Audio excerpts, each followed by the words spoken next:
ವೀಕ್ಷಕರಿಗೆಲ್ಲ ನಮ್ಮ ಚಾನೆಲ್ಗೆ ಮತ್ತೊಮ್ಮೆ ಆತ್ಮೀಯವಾದ ಸ್ವಾಗತ. ಇವತ್ತು ನಾವು ಮೊಟ್ಟೆಯನ್ನು ಬೇಯಿಸಿ ಮೊಟ್ಟೆ ಮಸಾಲೆಯನ್ನು ಯಾವ ರೀತಿಯಲ್ಲಿ ಸುಲಭವಾಗಿ ಮಾಡಬಹುದು ಎಂಬುದನ್ನು ನೋಡೋಣ. ನಾವು ಈ ರೀತಿಯಲ್ಲಿ ಗ್ರೇವಿ ಮಾಡಿಕೊಂಡು ಮೊಟ್ಟೆ ಮಸಾಲೆ ಮಾಡಿದರೆ ರೆಸ್ಟೋರೆಂಟಿನಲ್ಲಿ ಸಿಗುವಂತಹ ಮೊಟ್ಟೆ ಮಸಾಲೆಯ ರುಚಿ ನಾವು ಮನೆಯಲ್ಲೇ ಮಾಡಿಕೊಳ್ಳಬಹುದು ಮತ್ತು ಇದನ್ನು ಮಾಡಿಕೊಳ್ಳುವುದು ಕೂಡ ತುಂಬಾ ಸುಲಭ. ಬನ್ನಿ ಯಾವ ರೀತಿಯಲ್ಲಿ ಮಾಡುವುದು ಎಂದು ನೋಡೋಣ. ಒಂದು ಮಿಕ್ಸಿ ಜಾರಿಗೆ 1 ಕಪ್ನಷ್ಟು ತೆಂಗಿನಕಾಯಿ ತುರಿ, 7 ರಿಂದ 8 ಗೋಡಂಬಿ, ಸ್ವಲ್ಪ ನೀರು ಹಾಕಿ ಚೆನ್ನಾಗಿ ಗ್ರೈಂಡ್ ಮಾಡಿಕೊಂಡು ತೆಂಗಿನ ಹಾಲನ್ನು ಸಪ್ರೇಟಾಗಿ ಎತ್ತಿಡಿ. ಈಗ ಒಂದು ಬಾರಿ ಗ್ರೈಂಡ್ ಮಾಡಿ ನಂತರ ಅದೇ ತೆಂಗಿನಕಾಯಿಯನ್ನು ಹಾಕಿಕೊಂಡು ಪುನಃ ನೀರು ಹಾಕಿ ತೆಂಗಿನ ಹಾಲನ್ನು ರೆಡಿ ಮಾಡಿ ಇಟ್ಟುಕೊಳ್ಳಿ. ತೆಂಗಿನ ಹಾಲು ತೆಗೆಯುವಾಗ ನಾವು ಮಿಕ್ಸಿ ಜಾರಿಗೆ 2 ಸರ್ತಿ ಅದನ್ನು ತೆಂಗಿನಕಾಯಿಯನ್ನು ಹಾಕಿಕೊಳ್ಳಬೇಕು. ಈಗ ಚೆನ್ನಾಗಿ ಹಾಲನ್ನು ಹಿಂಡಿಕೊಂಡು ಸೈಡಲ್ಲಿ ಎತ್ತಿಡಿ. ಈಗ ಒಂದು ಪಾತ್ರೆಗೆ ಸ್ವಲ್ಪ ಎಣ್ಣೆ ಹಾಕಿಕೊಂಡು ಚಿಟಿಕೆಯಷ್ಟು ಉಪ್ಪು, ಚಿಟಿಕೆಯಷ್ಟು ಮೆಣಸಿನ ಹುಡಿ, ಚಿಟಿಕೆಯಷ್ಟು ಅರಿಶಿನ ಹಾಕಿ ಬೇಯಿಸಿಟ್ಟಿರುವಂತಹ ಮೊಟ್ಟೆಯನ್ನು ಈ ರೀತಿಯಲ್ಲಿ ಕಲರ್ ಬರುವವರೆಗೂ ಫ್ರೈ ಮಾಡಿಕೊಳ್ಳಿ.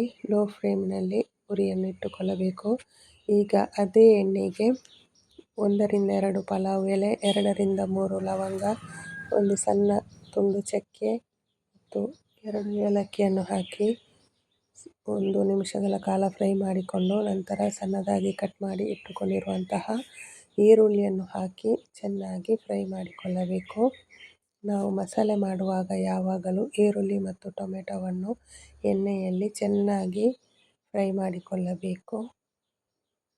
ಆವಾಗಲೇ ನಮಗೆ ಅದರ ಟೇಸ್ಟ್ ಸರಿಯಾಗಿ ಸಿಗುತ್ತದೆ. ವೀಕ್ಷಕರೇ, ನಿಮಗೆ ನಮ್ಮ ಚಾನೆಲ್ನಲ್ಲಿ ಬರುವ ರೆಸಿಪೀಸ್ ವಿಡಿಯೋಗಳು ಇಷ್ಟವಾದರೆ ನಮ್ಮ ಚಾನಲನ್ನು ಸಬ್ಸ್ಕ್ರೈಬ್ ಮಾಡಿ ನಮಗೆ ಸಪೋರ್ಟ್ ಮಾಡಿ. ನಮ್ಮ ಚಾನೆಲ್ನಲ್ಲಿ ಸುಲಭವಾಗಿ ಮಾಡಬಹುದಂಥ ಅಡುಗೆಗಳನ್ನು ಅಪ್ಲೋಡ್ ಮಾಡುತ್ತಾ ಇರುತ್ತೇವೆ. ಈಗ ನಾನು ಇದಕ್ಕೆ ಸಣ್ಣದಾಗಿ ಕಟ್ ಮಾಡಿ ಇಟ್ಟುಕೊಂಡಿರುವಂತಹ 1 ಟೊಮೆಟೊವನ್ನು ಕೂಡ ಆ್ಯಡ್ ಮಾಡಿಕೊಳ್ಳುತ್ತೇನೆ. ನಂತರ ಇದನ್ನು ಚೆನ್ನಾಗಿ ಫ್ರೈ ಮಾಡಿಕೊಳ್ಳಬೇಕು. ಟೊಮೆಟೊ ಕೂಡ ಇದೇ ಮಸಾಲೆಯಲ್ಲಿ ಬೇಯಬೇಕು. ಈ ರೀತಿ ಗ್ರೇವಿ ಮಾಡಿಕೊಂಡರೆ ತುಂಬಾ ಚೆನ್ನಾಗಿರುತ್ತದೆ.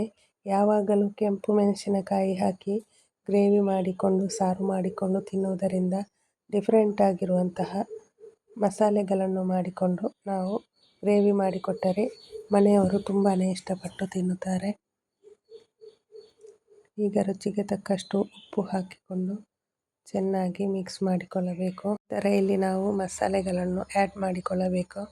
ನಾನು ಇಲ್ಲಿ ಅರ್ಧ ಸ್ಪೂನ್ನಷ್ಟು ಕಾಶ್ಮೀರಿ ಚಿಲ್ಲಿ ಪೌಡರ್, 1 ಸ್ಪೂನ್ನಷ್ಟು ಬಿರಿಯಾನಿ ಮಸಾಲೆ, ಅರ್ಧ ಸ್ಪೂನ್ನಷ್ಟು ಗರಂ ಮಸಾಲೆ ಮತ್ತು ಅರಿಶಿನ ಹುಡಿಯನ್ನು ತೆಗೆದುಕೊಂಡಿದ್ದೇನೆ. ಇದನ್ನು ಈ ಮಸಾಲೆಯಲ್ಲಿ ಚೆನ್ನಾಗಿ ಹುರಿದುಕೊಳ್ಳಬೇಕು. ಹಸಿ ವಾಸನೆ ಹೋಗುವವರೆಗೂ ಚೆನ್ನಾಗಿ ಹುರಿದುಕೊಂಡು ಸ್ವಲ್ಪ ನೀರು ಸೇರಿಸಿಕೊಂಡು 1-2 ನಿಮಿಷಗಳ ಕಾಲ ಬೇಯಿಸಿಕೊಳ್ಳಬೇಕು.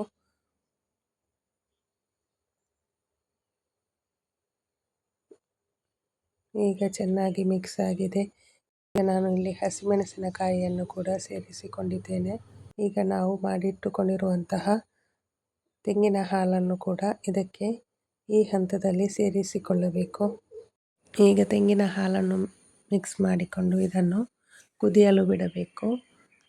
ಚೆನ್ನಾಗಿ ಕುದಿದ ನಂತರ ನಾವು ಬೇಯಿಸಿ ಮಸಾಲೆ ಮಾಡಿಕೊಂಡಿರುವಂತಹ ಮೊಟ್ಟೆಯನ್ನು ಹಾಕಿಕೊಂಡು 1-2 ನಿಮಿಷಗಳ ಕಾಲ ಕುದಿಸಿದರೆ ರೆಸ್ಟೋರೆಂಟ್ ಸ್ಟೈಲಿನಲ್ಲಿ ಮೊಟ್ಟೆ ಗ್ರೇವಿಯನ್ನು ಮನೆಯಲ್ಲಿಯೇ ಮಾಡಿಕೊಳ್ಳಬಹುದು.